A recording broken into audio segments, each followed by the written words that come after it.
Welcome to LATR, Life After Truth Radio.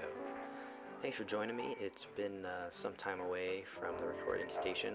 I don't have really a great place to be making sound and recording video, but with what I do have, I'm able to work on a new segment that I'm excited about, and it's going to blend two of my favorite things together. I'm going to be looking at some esoterics, some energetics, and spiritual nature of reality, and I'm going to be slowly maxing my account on OldSchool RuneScape. Yes, two of my favorite deep winter activities. It's just a good time for me to relax, to unwind, play my game, and make a little bit of progress, see number go up, and also turn on some thoughtful content and see what other creators are doing out there and what is going on in the realm of spirituality that maybe I haven't picked up on yet. So with that, let's lead into the first segment of Old School Real Talk.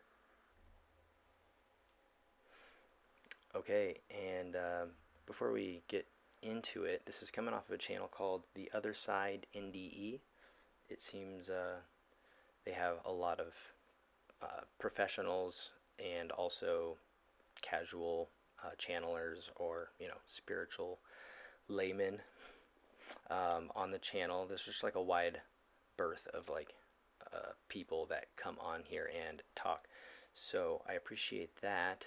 And yeah, so I've sped it up 1.5 times. It's gonna sound a little unnatural, but it's just easier to get through most of this content this way, and I think it kind of helps to distill stuff. But anyway. One of the biggest things that's going to come in 2025, while there will be massive events that will contribute to the destruction of the old systems, the bigger event here is going to be unity that's going to be seen. So again, it depends on what you're looking at and part of your experience. Right, so it's going to be a little heavy. If you're not, if you got a weak stomach, weak spiritual stomach, then this segment's probably not going to be for y'all. I kind of get deep in the weeds on stuff that most of my friends and family don't really want to go as deep as I do into. So this is for a select crowd, that's for sure. Hello, my name is Seth Dietlin, and I am an angel communicator. I'm a certified hypnotherapist, and in my work, I am someone who activates human potential, which means that through the various ways of communicating with the angels and working with people, teaching classes and doing other things, I help people to step into the larger and most creative part of who they are. My spiritual awakening story, yes. So this was about 20 plus years ago. It was in 2002. And at that particular time, my life was going just fine until one day. And as a real estate agent in Southern California, I had a bunch of escrows get canceled. And then I was also in a relationship that was one-sided. I was the support of it, and I was basically being used.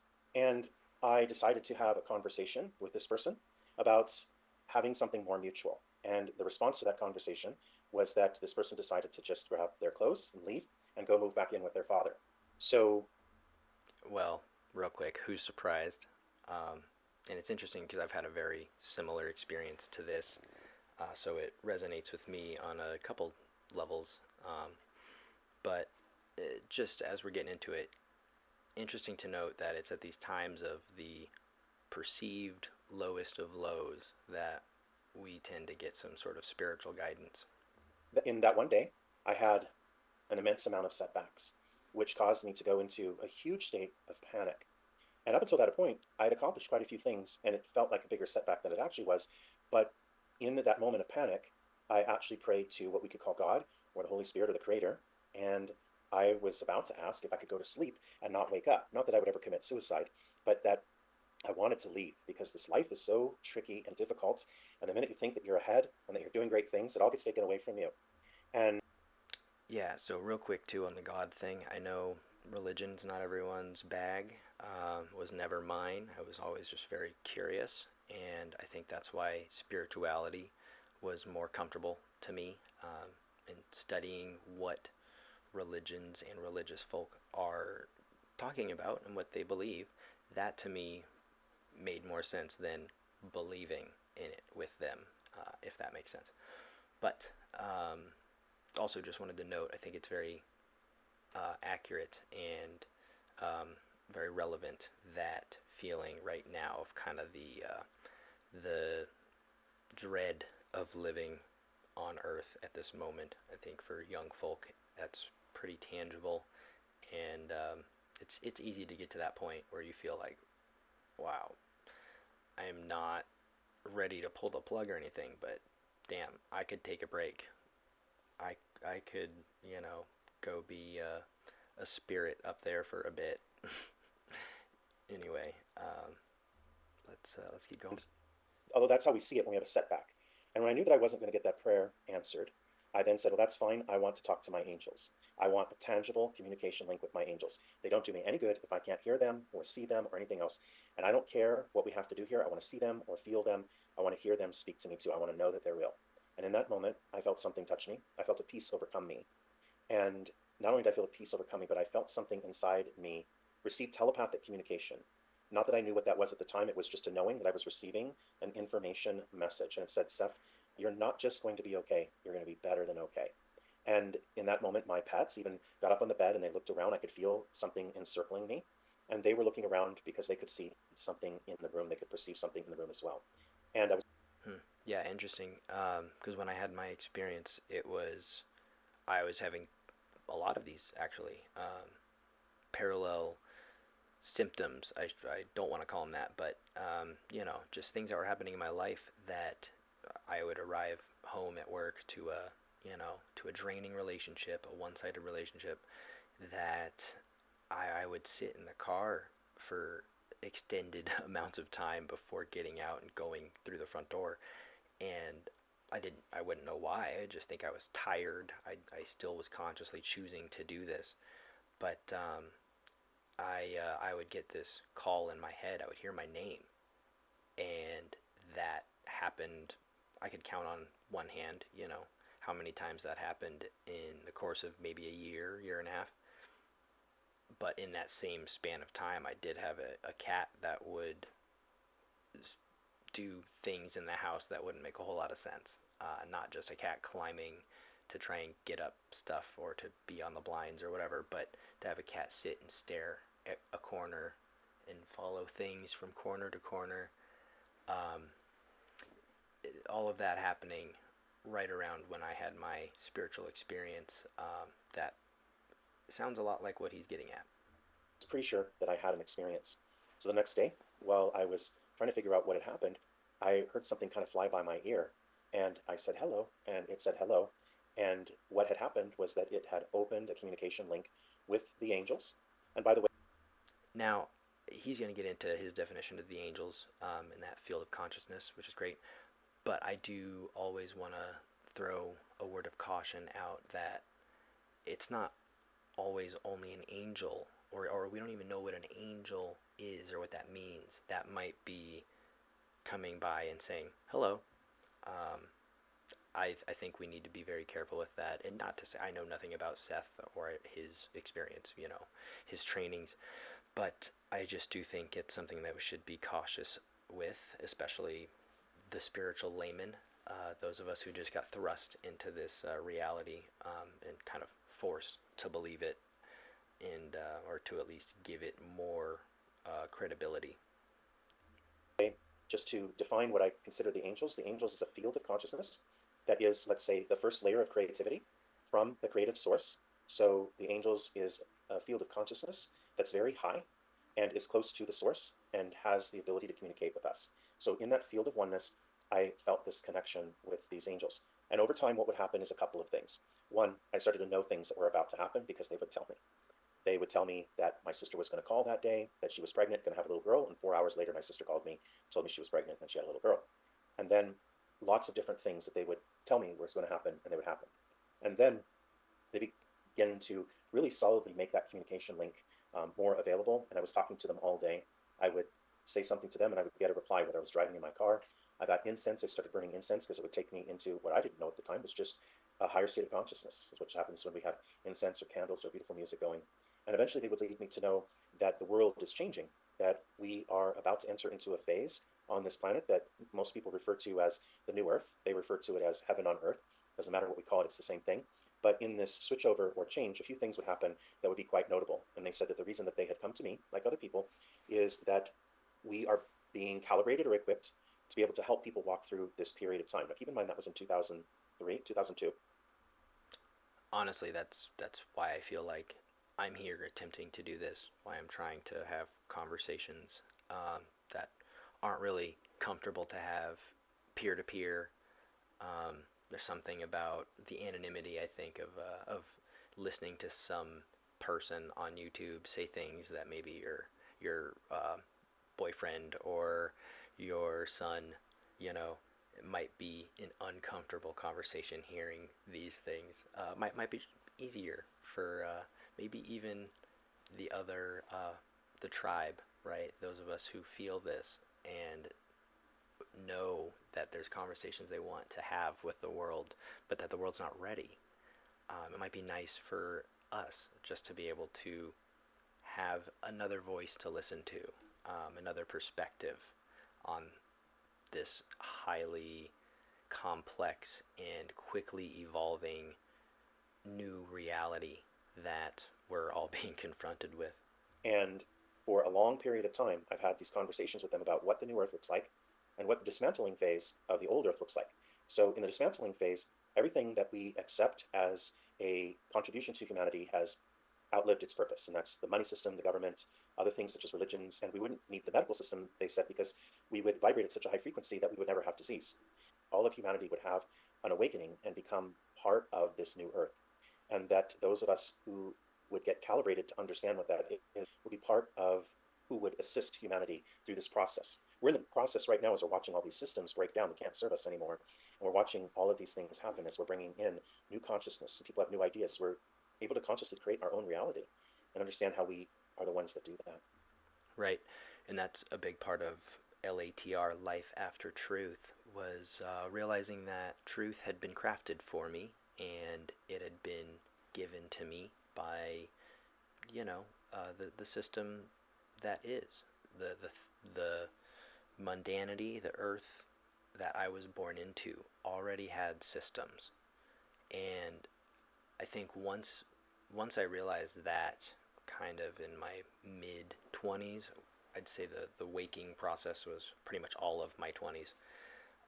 But mid 20, I started to realize, oh man, this is huge. This is way bigger than me, or way bigger than any righteous indignation that I might have towards this system. This is systemic. This is what has been created. I can't fight or resist this. I have to find some way to live within, live around, and to mitigate my exposure to. Um, I don't know how I got on that real quick. Let's listen so I can.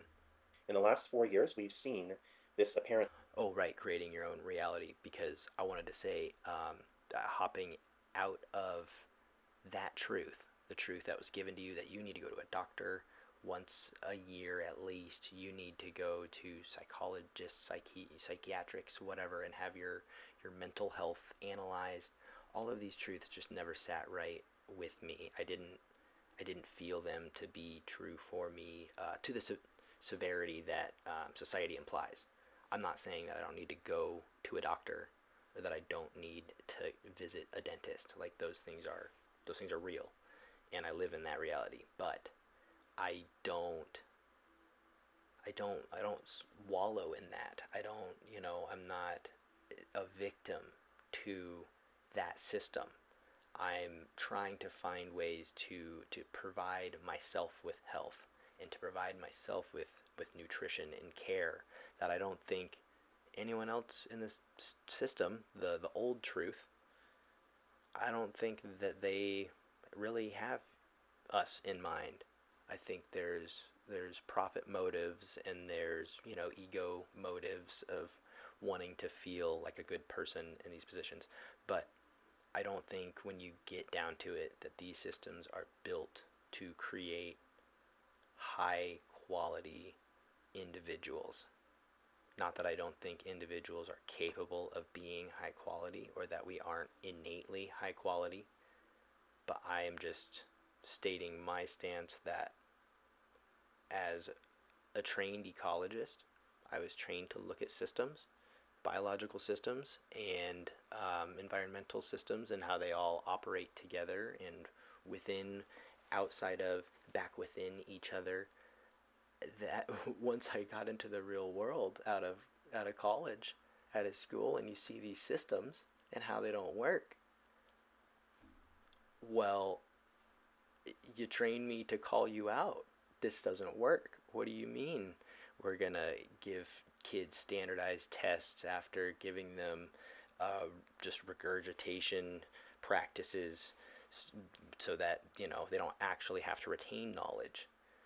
So what do you mean you're telling me that you're educating people when you're just placing them into, I don't even need, you need to get into the debt side of things, but placing them into the modes of operation that the society sees fit.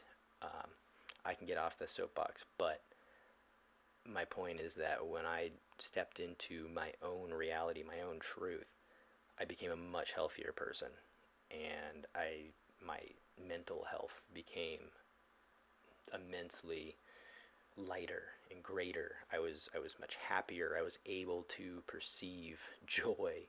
I was crying in tears of joy for the first time after truly embracing what it is to live your own life and your own truth. Shift into deconstructing.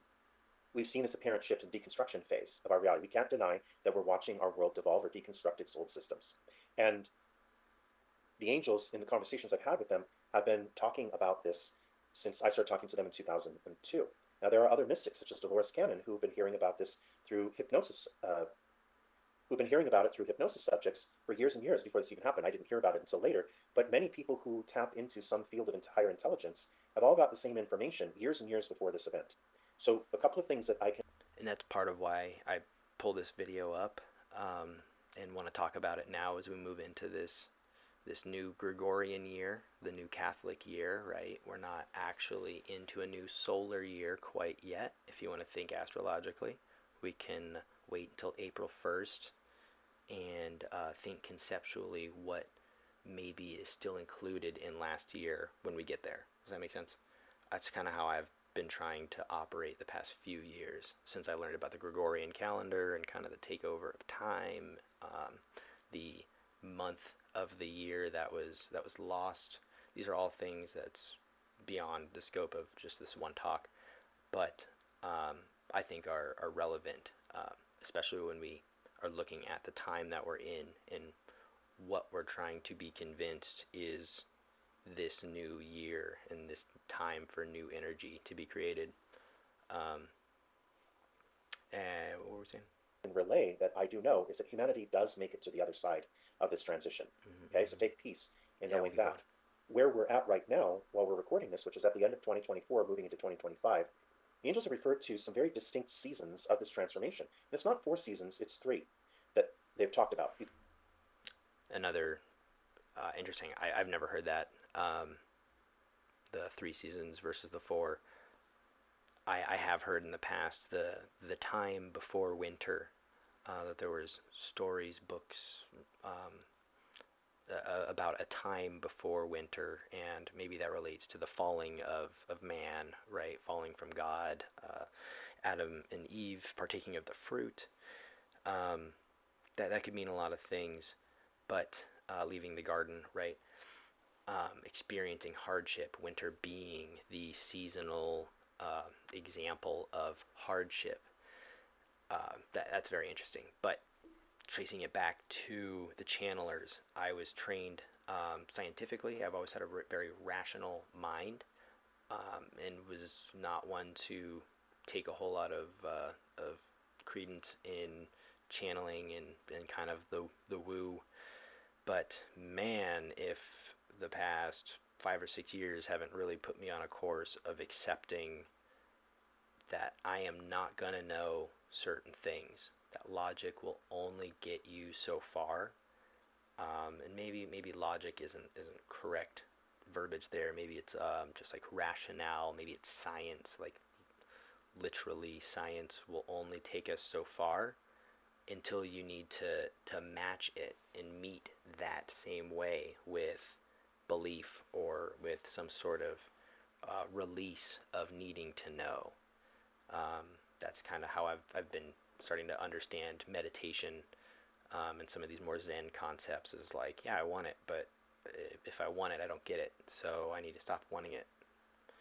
Training yourself to not want something that you want, that's a big human process. Maybe one of the main processes we're here to train ourselves in.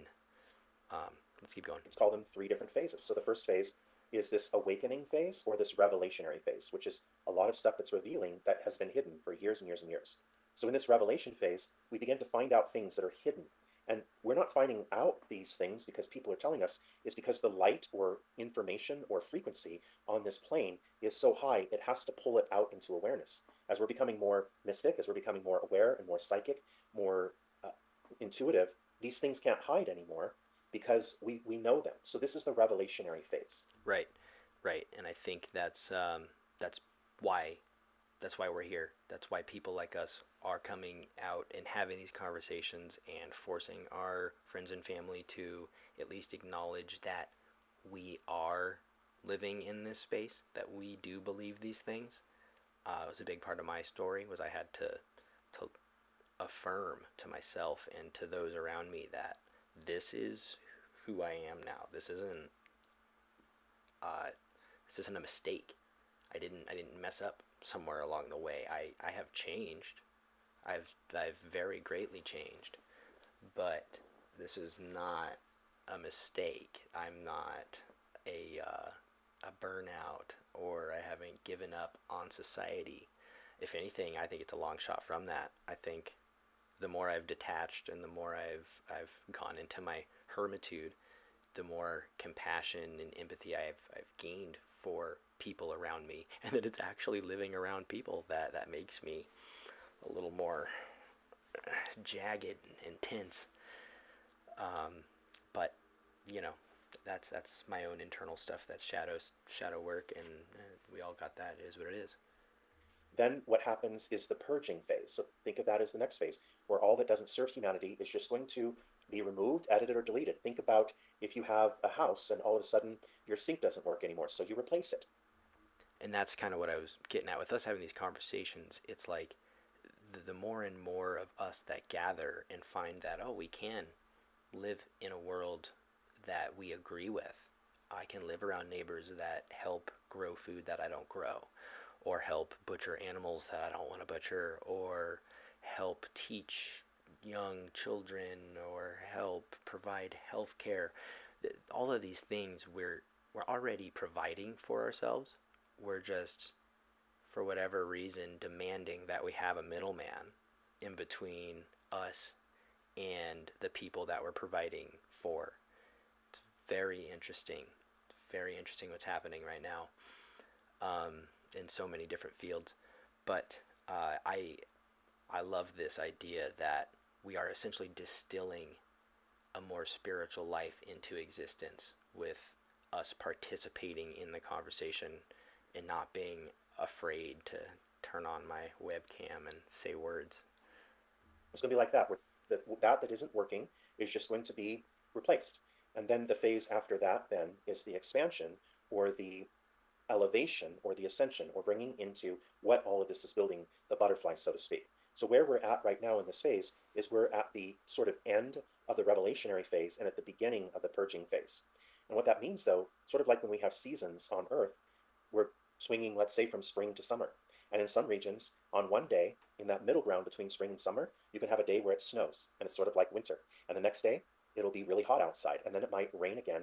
And in between seasons, you might have a little bit of each of the season that kind of lays out. So right now we're in the phase where we're still in a revelationary phase, but because we're in this season shift for the purging phase, we're going to see more revelation and more purging. So through this next time, we're going to see a lot more information that's going to help us understand how and why we need to be more unity focused, and we'll have the inner ability to do it. And then we're also going to watch as the old becomes obsolete. So we'll be doing that at the same time in, let's say, the next year or so. So one of the things I will share to you is that in January of 2020, I was told that there would be a big event that would begin this process of awakening in the world. And of course, in March of 2020, 3 months later, the whole world, locked down and got told that they had to stay home and all of that. Well, 3 months before, the angels had shared with me that there was a large scale event, but they didn't paint the picture of what that would specifically be because we have to see it unfold in order to have context for it. So the events that we have coming Mm. next that are part of this revelationary phase and this purging phase, we won't be able to have specific context for it, like what's going to happen here, what's going to happen in Paris, or And I can understand that. I uh, I think it's hard for the human mind sometimes to accept, like, oh, well, if there is a God, why is he letting this happen? That's proof that there isn't an all-loving God. And I think that's because we've been painted a very unrealistic image of what a God is, or what this God of this realm might be. And it's, I think, purposeful that it's been painted that way, but probably another topic, another time. Um, yeah, so anyway, what were we saying? what's going to happen in Washington, D.C. Right. Um, sometimes I gotta like kind of like lose my train of thought, and you gotta hear him again and be like, oh, that's where we were. Yeah, training into this whole video thought recording process. This is a learning curve, so stick with me. Um, yeah, so having a hard time believing that if there is a God, why is this happening? I I think because largely this was a place created for us to retain free will, and what happens here is outside of the purview of these spirits, whatever that means. There's a reason that we live in different realms, different dimensions. We can both enact upon each other, but from what I've heard in other channels and what I've experienced in my own life, is it takes a lot of energy for one to reach the other. It takes a lot from both the host, if it's a channeler or whatever, and the traveler. It takes a lot of energetic availability to do that. So that's part of why I think we incarnate here, is to not have to do that intense split, and to be able to actually plant some consciousness down here and learn these lower lessons.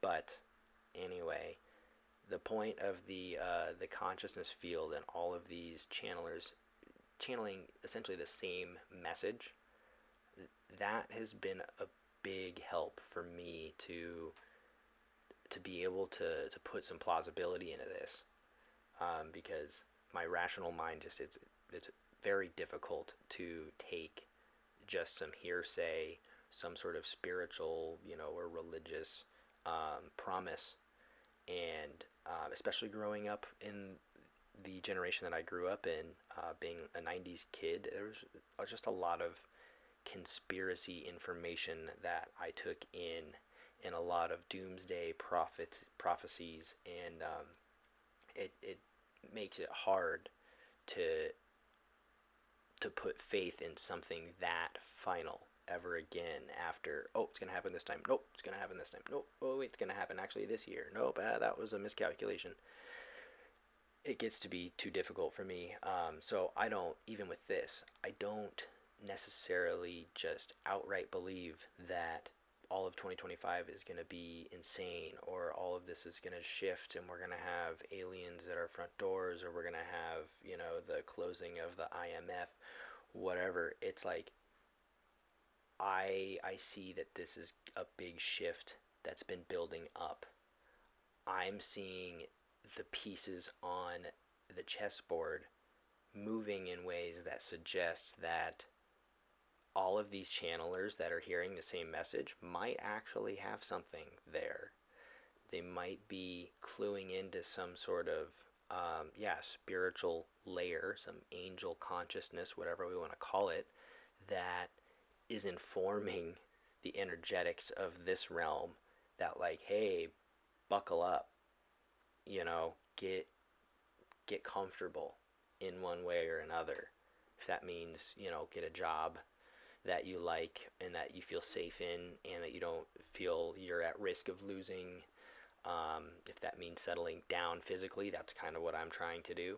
I travel, and if you haven't seen anything else on the channel yet, it's not a whole lot yet. I'm trying to build that up, trying to build it up. But that's the goal for me, was to stay on the cheap and kind of on the move. And I always had good opportunities for work or good experiences. That was kind of, for me, the payoff was I paid rent and was stable for so long that I wanted to not do that, and I wanted to have experience and get out. And all of that paid off. But now, as the dice are being rolled, and as I say, these pieces are moving, it makes me want to settle down a little bit and have some roots planted, both physically and metaphorically. But let's wrap this up. I'm getting close, I think. Or anything like that. What we will have instead is being in this continued phase, and it will show up in ways that will be in a way that we don't see coming until it comes and we go, okay, now that makes sense. So your question is about any... Right, real quick. Think about, that's like what that was. You never would have imagined a year before that the whole world would shut down, but now it seems like, I don't want to say regular, but I hesitate to say it seems oddly normal. Yeah, awfully normal anymore. Big events coming in 2025, and I can appreciate that question. One of the biggest things that's going to come in 2025, while there will be massive events that will contribute to the destruction of the old systems, the bigger event here is going to be unity that's going to be seen. So again, it depends on what you're looking at and part of your experience. Certainly when these big events happen, unless we're right there where the event is happening, we're usually just seeing it on a TV screen, right? It looks like something that's happening out there. But the real event that I would say is going to be happening is the one that's going to be happening in here for each of us, because we are going to begin to, without any external force causing us to do so, find a way to unity in a way we never thought of before. Back in that argument scenario where we're in a disagreement with another person, we never know the moment where something just shifts inside of us that says, oh my gosh, I don't want to be fighting with this person anymore. I want to be in connectivity with the person. But it is our awareness that asserts itself. So what I mean by that is that our heart comes to the center focus and says, oh no, I'm getting my way here. We're going to go back into this space, thinking in terms of that argument that we have with a friend or a lover or a family member. We can be fully in our case against the other person, and then all of a sudden something comes in. It's because our heart asserts itself and says, oh no, here I am. And we just fall into it. We just succumb to it because that's who we are. And then we'll say, okay, wait a second here. I'm in this space and none of this makes sense. So the biggest event that's going to start to take place in the coming year is that each of us are going to find ourselves in a space where our heart is going to expand and take us into a place where we're taking notice. I hope so. Hey man, I hope so. This would be great news for me. I've been a little jagged lately, so it'd be nice to feel that heart operation a little more forefront. Gosh, because boy, is it when you're not cramming 4 people in a relatively small living space, but for adult people. But anyway, yeah, I really do think that that's what we're trying to do as kind of spiritual experiencers. People want to call themselves light workers, they want to call themselves shamans and all these things. I am just feeling more and more like a spiritual experiencer, and I think that is okay with me. That title is enough. But what our job is as these light beings is we want to materialize the highest forms of our emotions that we can. And if there's some big unity shifts coming, that's going to help us all feel that compassion a bit more and help push that into reality, a world that relies more on compassion and less on locking up their dumpsters. That'd be cool. That'd be super cool. And yes, there will be a lot of events that will begin to unravel things that we thought were permanent structures. And that's all I can say, because a lot of the things that look indestructible or that look like they have power against us will actually find their way into an interesting way of dismantling themselves. Banks? And that's the only thing that I get from the source, from the angels. They Debt? don't really add any specificity around that, but they do add that we won't necessarily need to be focused on any of the dismantling part of it, that it will happen on its own, but that we will somehow or another find ourselves easily focused on creating unity with each other Fair. and over um, imaginary national boundary line. Right, because it's like not our job to dismantle that stuff. I think that's been a big message for me. Figuring this out in my early 20s, I was very angry, very mad, wanted to fix people, fix the system, and I just was very alienated for a good part of my 20s because of those feelings, and it took a while to realize that, that man, this is way bigger than I am, and I need to not, I need to bury my own hatchet. I need to let the world live. Um, yeah. Right? Because if you look at the planet from space, so to speak, it doesn't have any lines saying this is the United States, this is France, this is China. It's all one big unified form, and that's where it would be. I know it sounds a bit optimistic, but that is the plan as this unfolds. Is there a pace to it? Is it going to go as quickly as we want it? Probably not. For those of us who want peace, we'd love to have it tomorrow. We'd love to have all these, systems remedied and fixed, and abundance be restored upon humanity. It is a process, but we will find a way through this process, and it will accelerate during this coming year, and we will see events that are unprecedented.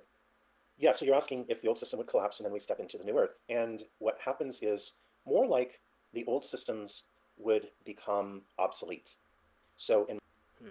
And real quick, I did want to throw out that back in 2020, I had told a lot of my coworkers and my friends, because at that time I actually had more people in my realm of belief. I worked in a lumber mill. It's just kind of a rougher crowd, and people are a little more willing to be edgy in their beliefs, right? Their lifestyles. But I said that in 2025 we would see the halftime show. If 2020 was kind of the opening event, and 2030 has always been the agenda, then 2025 would probably be a halftime show of epic proportions, because these things love an esoteric halftime show. Tell you what. much the same way that we may use cars or motorized vehicles to get around now, and certainly wouldn't rely on the old horse-driven system of riding horses or things like that, eventually what was new came in, and it made the old obsolete. And so we're in a process now, and the expansion of human awareness is giving us access to new ways of being.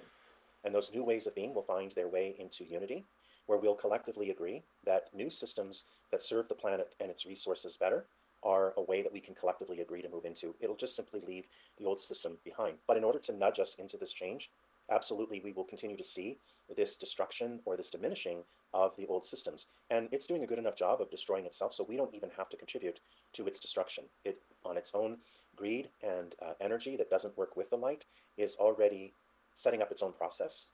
People can compare that to like a tapeworm that eventually eats itself. So the old systems are just becoming obsolete. Actually, the new earth is coming through a more beautiful and gentle process than that. And another thing that I can say is that usually when something positive comes into our life and we sense that we're at a crossroads or a precipice of some change, our mind usually gives us the worst case scenario about what's going to happen next. It never has the best case scenario in its imagination. However, this is an event that's driven by the creative forces behind the reality that we live in, which we are tied to. And because it's driven by that, it has the ability to circumnavigate a lot of that negativity. Will there be and is there negative events? Yes, but that's only a catalyst of awakening. We're often sold this story of this apocalyptic experience that we're meant to actually have on this earth, and maybe at the other end of this, we wake up spiritually and discover something else. From what I get from the angels, we are not on that trajectory. But the negativity that continues to heighten in our reality is actually part of a continued catalyst to make sure that we don't become complacent and just settle on being humans. In reality, we're meant to discover that we're something bigger than that. And all of these difficult situations force us into continued evolvement, continued expansion. Because if those weren't at play, we would just rest where we are and just take a day off and go to the beach or something. Yeah, a couple things there. For sure that I feel that as someone who's tried to make their life as stress-free as possible, and as, like I say, mitigated from society as possible. Um, it's you don't want to be too free too soon. I guess I'll put it that way. There's a reason that retirees are older. I think. I think that just developmentally, you want different things as you go through your ages, as you go through your life. You want to be free and be young and wild when you're in your teens, your 20s. You want to expand and experience all there is around you, even if that's just your hometown or whatever. That's the time that you want to get out of the house. You want to go get an apartment. You want to start, life with your girlfriend. That's that's what that phase is. But stepping into my 30s, I felt like, oh wow, this is a tangible difference. I want something new now. That was fun, and I still enjoy traveling. I still enjoy doing what I do, but I have a very different understanding of why I do that.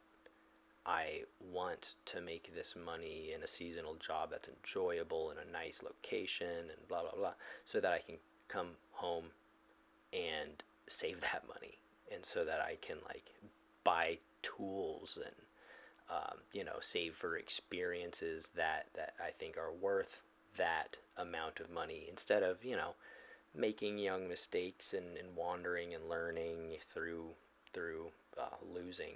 You know, um, I think that we're kind of getting there as a society. I think there's a lot of us that are starting to feel that way.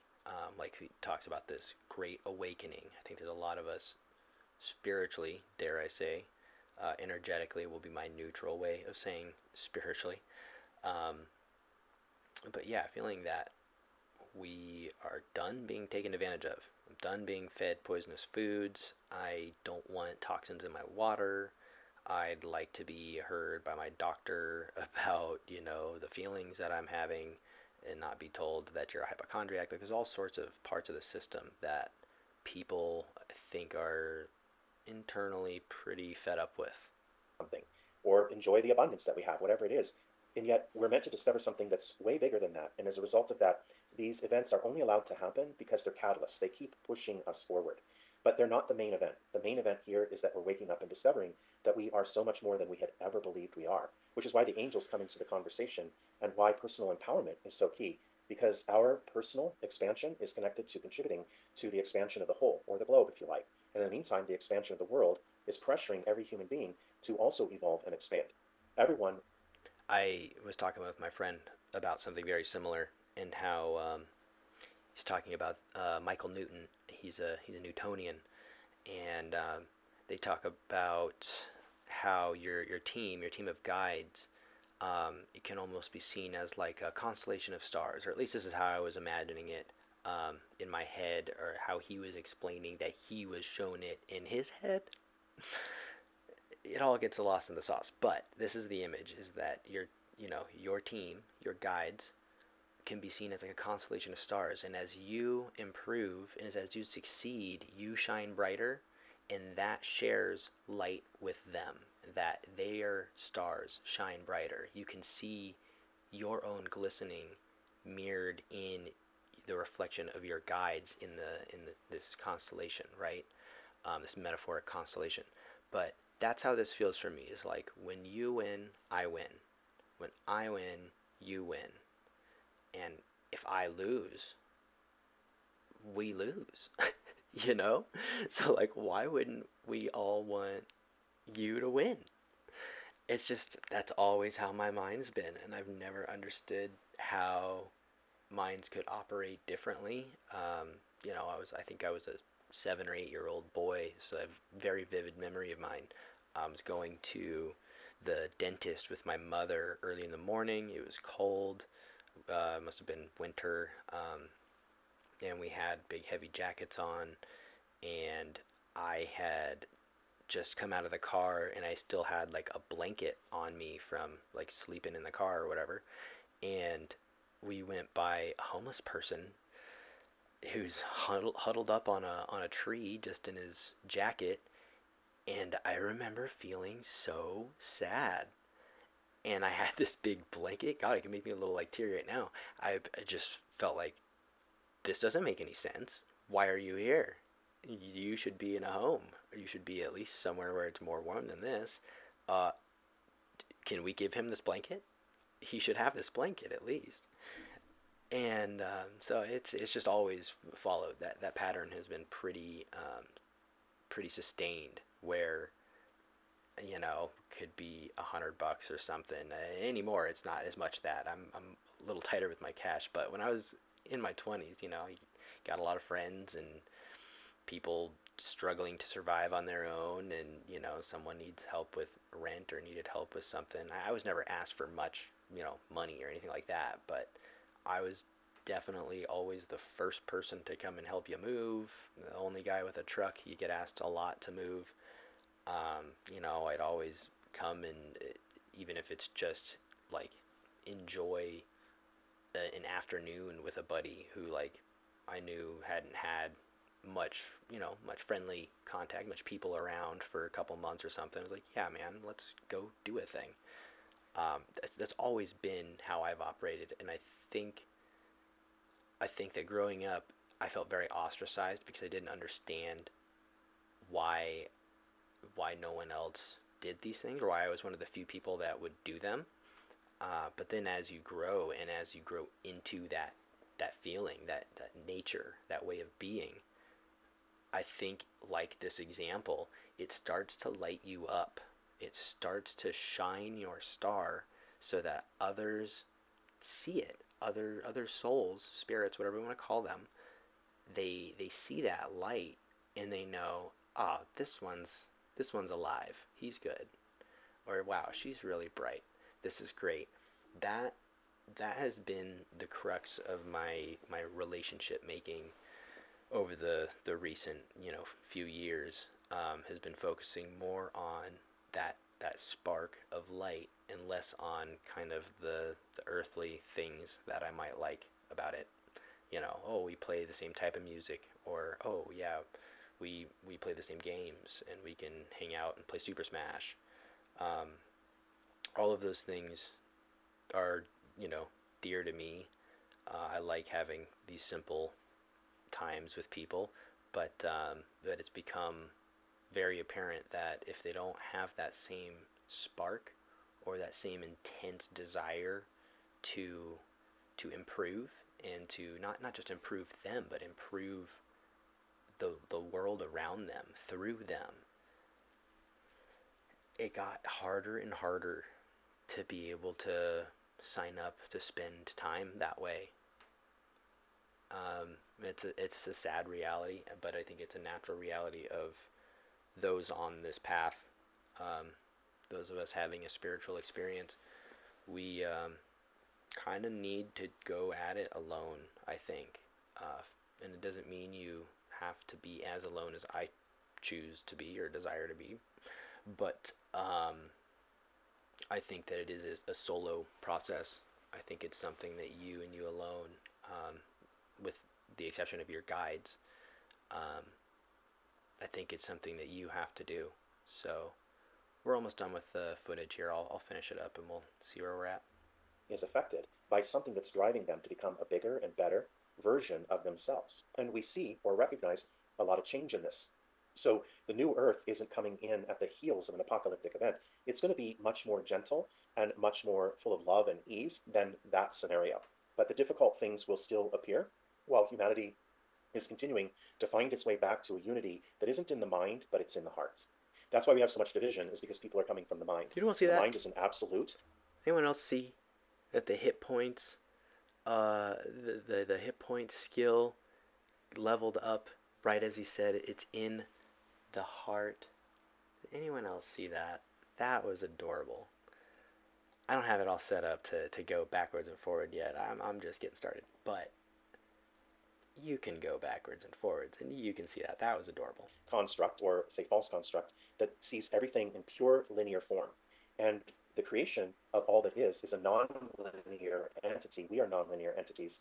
And so there's nothing absolute that exists. We can observe it as an absolute, and we want it to be absolute, but it's not. And what that means is that we are discovering things that we never before thought possible, but they're more real than what we believed before. And we're constantly deconstructing and reconstructing our reality. That's proof of the transformation. And one I know that a lot of people are interested in. And what happens to us is that we continue to expand. We continue to become more fearless. We continue to see our creative capacity. And we continue to unite with each other on a whole different level. And that's one of the things that will continue to happen to us.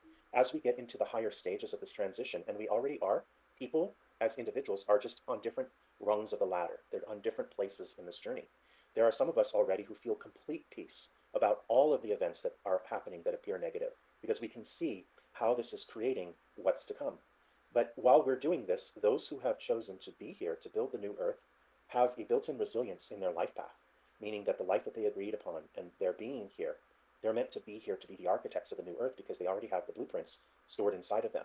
And of course, when we cross over to the other side, which is of interest to your particular audience, there is another side. There is a divine side to this veil.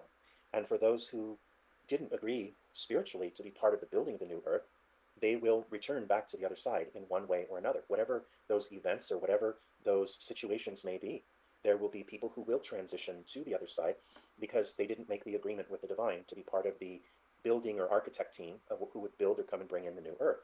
And because there is reincarnation, because we have the ability to come back, when the earth is vibrating at a higher frequency, those who have returned will just become incarnate again in another body, but in a reality that's been re-solidified in a new frequency.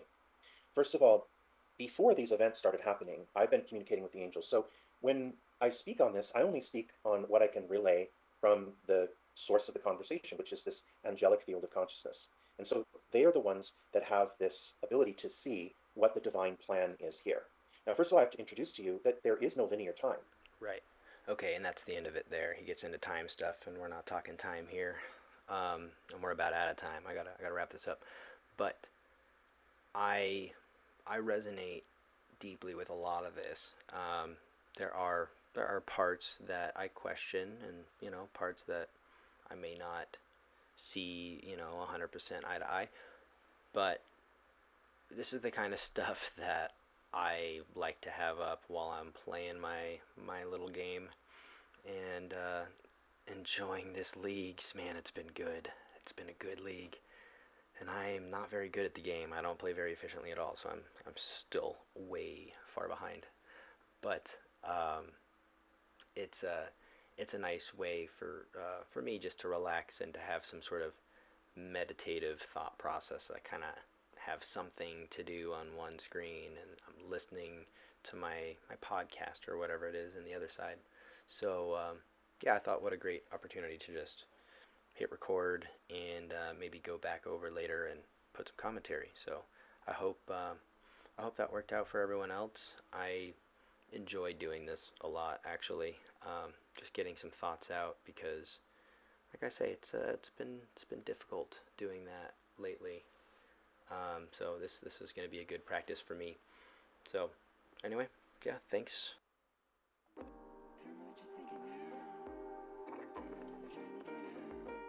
All right, well, thanks for hanging out and listening to my chat here. I know it can get maybe a little staticky, a little choppy. Still working on getting the proper space set up. I actually I would want to do a video on that pretty soon, just the building process, kind of trying to make a room out in our garage, something that can double as a living space and a recording studio. Or for me to play my games and stay at a dodge. So, anyway, if you had fun listening to any of that, cool. Love it. We'll see you next time. If you didn't, great. Love that too. Go check into literally anything else on the internet.